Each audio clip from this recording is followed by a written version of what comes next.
اللہ رب العالمین والصلاة والسلام علی سید المرسلین اما بعد فاعوذ باللہ من الشیطان الرجیم بسم اللہ الرحمن الرحیم۔ احباب ذی وقار، آج کی ہماری گفتگو کا موضوع ہے روزے کی احتیاطیں۔ بعض چیزیں ایسی ہیں کہ ہمارے مائنڈ میں یہ ہوتا ہے کہ اس سے روزہ نہیں ٹوٹتا، لیکن بعض اوقات اس سے روزہ ٹوٹ جاتا ہے۔ تو میں نے سوچا کہ آج وہ احتیاطی آپ کے سامنے عرض کی جائیں کہ جن کی وجہ سے عمومی طور پہ بندے شش و پنج کا شکار ہوتے ہیں۔ ایک مسئلہ یہ ہے کہ بندہ بھول سے بندے کو روزہ یاد ہی نہیں، اس کے وہم و گمان میں بھی نہیں کہ میرا روزہ ہے، وہ بندہ کھا لیتا ہے، پی لیتا ہے، حتیٰ کہ اپنی بیوی سے جماع تک کر لیتا ہے، مباشرت بھی کر لیتا ہے، فرمایا اس کا روزہ نہیں ٹوٹا۔ حدیث مبارکہ میں ہے کہ جو بندہ روزے کی حالت میں بھول کر کھاتا پیتا ہے، اس کو اس کا رب کھلا رہا ہے، اس کو اس کا رب کھلا رہا ہے، اس لیے کہ وہ بندہ بھول کر کھا پی رہا ہے۔ تو اسے بولتے ہیں نسیان، عربی زبان میں اس کو کیا بولتے ہیں؟ نسیان۔ نسیان سے روزہ نہیں ٹوٹتا، جس کا اردو ہم ترجمہ کرتے ہیں بھولے سے روزہ نہیں ٹوٹتا۔ لیکن ایک صورت بنتی ہے خطا کی، خطا سے روزہ ٹوٹ جاتا ہے، خطا سے روزہ ٹوٹ جاتا ہے۔ اب سمجھنا یہ کہ خطا کیا ہے؟ خطا یہ ہے کہ ایک بندہ جسے روزہ دار ہونا یاد بھی ہے، وہ وضو کرنے کے لیے بیٹھا، جس وقت وضو خانے پر وہ کلی کر رہا تھا، روزہ ہونا اس کو یاد ہے، لیکن پانی حلق سے نیچے چلا گیا، ایک صورت۔ دوسری صورت یہ ہے وضو کر رہا تھا اور وضو کرتے ہوئے پانی اس نے ناک میں جس وقت ڈالا تو اوپر کھینچا، جس کی وجہ سے پانی حلق تک چلا گیا، تو ایسی صورت میں روزہ ٹوٹ گیا،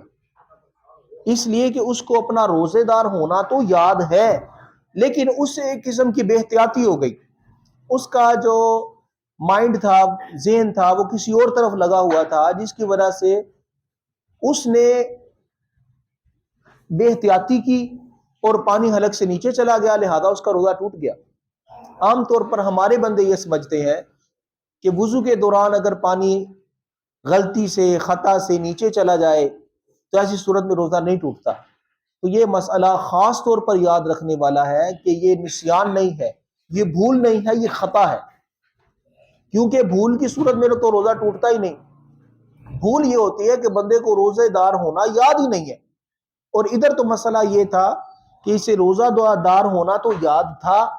لیکن اس کا ذہن کسی اور طرف لگا ہوا تھا، سستی کی وجہ سے وہ پانی حلق سے نیچے چلا گیا، جس کی وجہ سے اس کا روزہ ٹوٹ گیا۔ ایک مسئلہ خاص طور پر یہ یاد رکھنے والا ہے۔ دوسرا مسئلہ جو خاص طور پر یاد رکھنے والا ہے سحری اور افطاری کے حوالہ سے، وہ یہ ہے کہ ہمیں مستند کیلنڈر وغیرہ سے دیکھ لینا چاہیے کہ آج کتنے بجے روزہ کھلنا ہے، یعنی افطار ہونا ہے، یعنی غروب آفتاب کا وقت کیا ہے،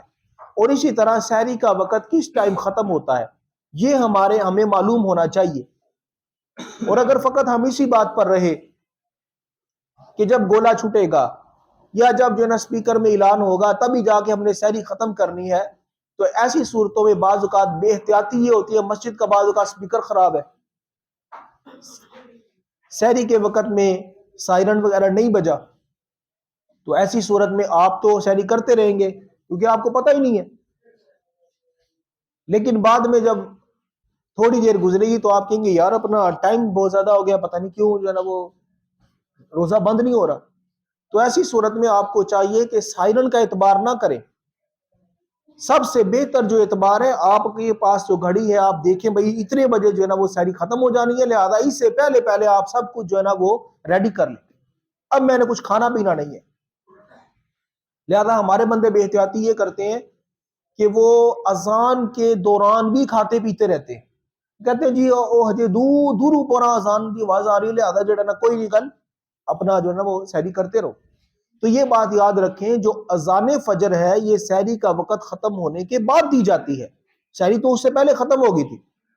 سحری اس سے پہلے ختم ہو گئی تھی، جو اذان فجر ہے وہ سحری ختم ہونے کے بعد دی جاتی ہے، لہذا یہ مسئلہ خاص طور پر یاد رکھنا ہے۔ کسی مسجد کے سائرن یا گولے کا اعتبار بعد میں وہ طبعاً کرنا ہے، اصلاً جو اعتبار ہے وہ آپ کے پاس وقت ہو کہ سحری کا یہ وقت ہے، افطاری کا یہ وقت ہے۔ اب بعض اوقات ایسا بھی ہوتا ہے افطاری کا وقت کیلنڈر کے مطابق ہو چکا ہے، افطاری کا وقت کیلنڈر کے مطابق ہو چکا ہے، مستند جو آپ نے کیلنڈر لگا رکھا ہے، لیکن سائرن وغیرہ نہیں بجتا تو آپ روزہ افطار کر لیں۔ جس طرح سحری میں نے بتایا نا کہ سحری میں اگر ٹائم ہو چکا ہے، سائرن نہیں بجا، تو آپ جو ہے نا وہ سحری بالکل ختم کر دیں۔ اور افطاری میں بھی اسی طرح ہے، اگر آپ کو اعتماد ہو جاتا ہے کہ ٹائم تو ہو چکا ہے، اگرچہ سائرن نہیں بجا، گولا وغیرہ انہوں نے نہیں چھوڑا، ایسی صورت میں آپ اپنا روزہ افطار کریں، کیونکہ حدیث مبارکہ میں نبی کریم صلی اللہ تعالی علیہ وسلم نے ارشاد فرمایا کہ میری امت اس وقت تک ہدایت پر گامزن رہے گی جب وہ روزہ جلدی افطار کرے گی۔ جلدی افطار کرنے کا مطلب یہ ہے کہ جس وقت بندے کو یقین واثق ہو جائے، اعتماد ہو جائے کہ بالکل اب جو ہے نا وہ غروب آفتاب ہو چکا ہے، سورج غروب ہو چکا ہے، اب افطاری کا وقت ہے، تو بندہ افطار کر لے۔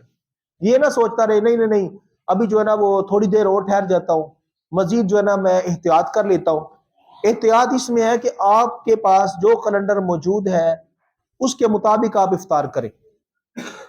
تو یہ دو مسئلے خاص طور پر میں نے آج موضوع بنائے ہیں۔ ایک تو یہ کہ وضو کرتے ہوئے احتیاط کریں کہ پانی حلق سے نیچے نہ جائے، یا جو ہے نا وہ آپ وضو کرتے ہوئے ناک میں اس وقت پانی چڑھائیں تو اوپر نہ کھینچیں۔ اسی طرح اگر روزے کی حالت میں غسل فرض ہو جائے تو آپ نے مکمل غسل کرنا ہے، لیکن جس وقت آپ نے کلی کرنی ہے تو غرغرہ نہیں کرنا، غرغرہ نہیں کرنا، غرغرہ کریں گے تو روزہ ٹوٹ جائے گا۔ اسی طرح آپ ناک میں پانی ڈالتے ہیں تو ناک میں پانی ڈالیں لیکن اس کو اوپر کھینچے نہ،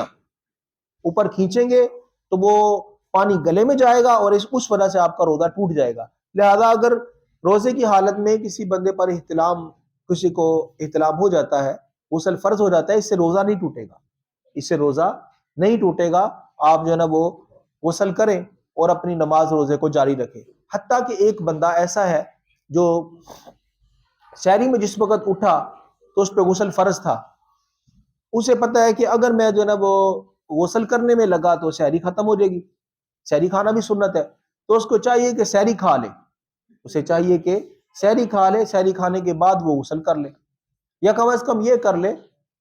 غسل کے جو 2 فرض ہیں وہ سحری میں ادا کر لے۔ وہ 2 فرض کہ جو ادا کرنے اس وقت میں ضروری ہے وہ کیا کہ کلی کر لے اور ناک میں پانی ڈال لے، یعنی کلی اس طرح کرے کہ غرغرہ بھی کر لے اور ناک میں اس طرح پانی ڈالے کہ اوپر پانی بھی کھینچ لے۔ لیکن جب سحری ہو جائے تو پھر صرف فقط وہ جسم پر پانی بھی ڈال لے تو اس کا غسل ادا ہو جائے گا۔ اللہ تعالیٰ کی بارگاہ میں دعا ہے، اللہ تعالیٰ جی